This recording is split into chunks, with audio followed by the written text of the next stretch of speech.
नमस्कार किसान भाइयों, आप देख रहे हैं फार्मर जर्नलिस्ट। मैं हूं जूड मार्टिन और इस समय हम चित्रकूट मानिकपुर ब्लॉक के बीज गोदाम में हैं।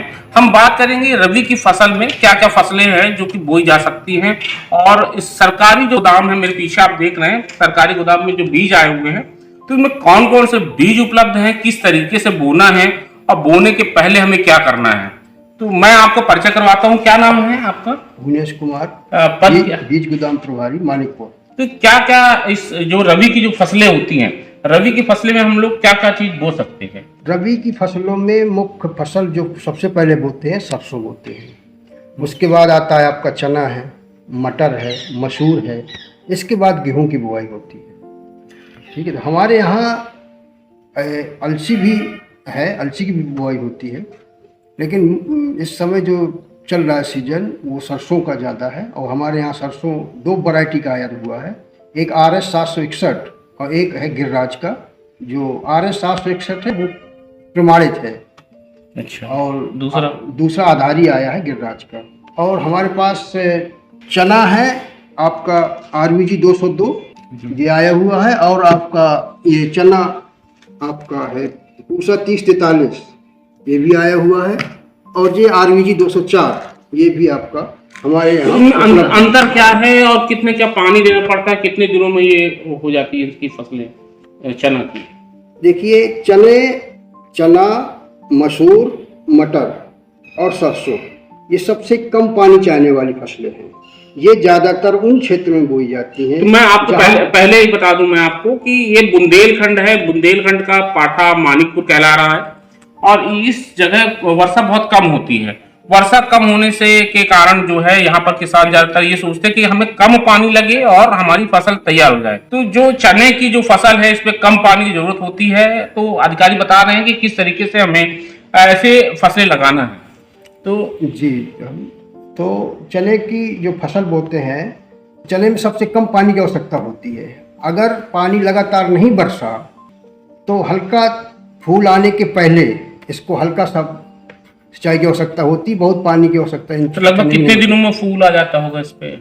बोने के करीब 60 दिन बाद बेमानी, 60-65 दिन बाद, क्योंकि 1-2 महीने तो लग ही जाता है। जी जी। अच्छा, कल्चर वगैरह भी प्रावधान है? क्या है कल्चर, क्या है?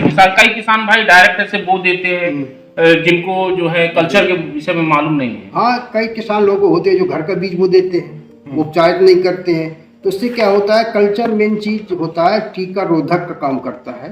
ये टीका का काम करता है। कल्चर हो गया, जैसे बीज उपचार बोलते हैं।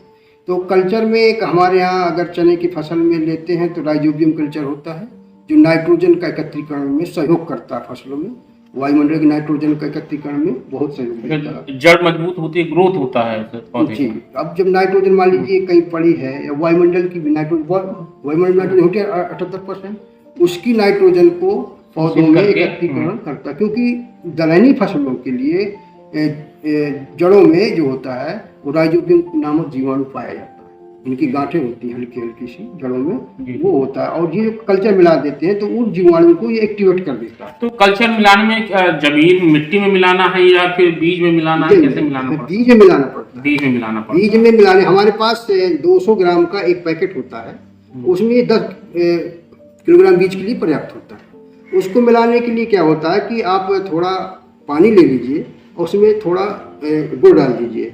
अब मान लीजिए 10 किलो मिलाना है हमें, 10 किलो में आप 250 ग्राम पानी ले लीजिए और थोड़ा सा गुड़ यानी कि 20-25 ग्राम गुड़ डाल दीजिए। हल्का गर्म कर दीजिए कि घुल जाए, उसमें चिपचिपा आ जाए। अगर चिपचिपाहट आ जाएगी तो कल्चर जब मिलाएंगे ठंडा कर, क्योंकि गर्म करने के बाद तुरंत कल्चर नहीं आपको डालना है। जी जी। अगर गर्म में डाल देंगे तो उसकी जीवाणु मर जाएंगे। जी जी। आप उसको पानी को ठंडा करना, बिल्कुल ठंडा कर, कि आप इतनी उंगली डालेंगे कि आपका हाथ बिल्कुल नहीं चले।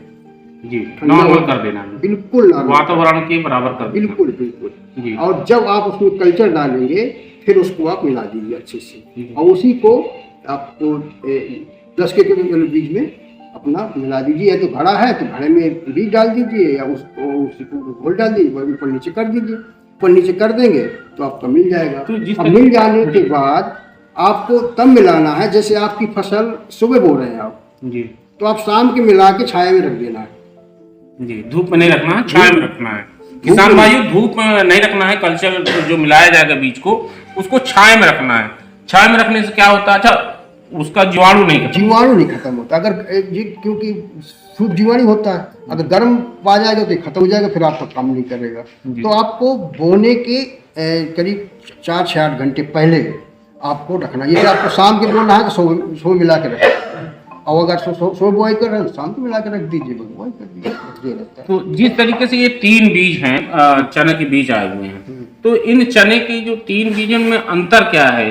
अंतर इसमें वैरायटी का है जी। एक है पूसा 3043, इसका उत्पादन थोड़ा ज्यादा है। पूसा 3043 पूसा 3043 जी 25 कुंटल प्रति हेक्टेयर तक जाता है जी, 25 से 30 कुंटल तक। अच्छा। और ये जो है RVD 204 और 202, इसका उत्पादन 18 से 20 कुंटल प्रति हेक्टेयर कम होता है। पूसा की थोड़ा वैरायटी अच्छी होती है, ज्यादा है उत्पादन। तो यहाँ जो मानिकपुर क्षेत्र, ये चित्रकूट जो है, तो चित्रकूट इस क्षेत्र में कौन सा फसल भी देखा जाएगा कि उत्पादन ज्यादा हो, और फिर मिट्टी भी देखी जाएगी?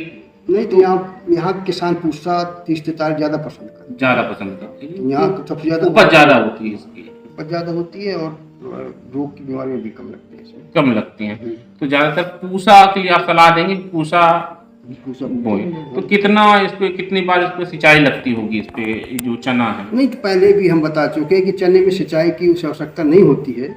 अगर मौसम नहीं बरसा, लगातार बरसात नहीं हुई, अगर हल्का बूंदाबांदी भी हो जाती है तो भी चने की फसल बढ़िया हो जाती है। अगर नहीं हो तो हल्का पानी दे दीजिए, एक पानी दे दीजिए, तो भी अच्छा चना हो जाता है। तो ये थे हमारे मानिकपुर बीज गोदाम के गोदाम प्रभारी थे, जिन्होंने बताया आपको कि चने की फसल किस तरह करना है, और जो पूसा जो चना है तो उसको ज़्यादा यहाँ के किसान ज़्यादा डिमांड है, क्योंकि इसका उत्पादन ज़्यादा है। तो ज़्यादातर किसान भाइयों से यही वो है कि यहाँ पर जो सरकारी अगर बीज गोदाम जा रहे हैं तो पूसा 3043 ये नंबर है इसका, तो इस चना को ज़्यादा से ज़्यादा बोए, इस पर ज़्यादा अच्छा उत्पादन है। आप देख रहे थे किसान द जर्नलिस्ट, और मैं हूँ जूड मार्टिन, चित्रकूट।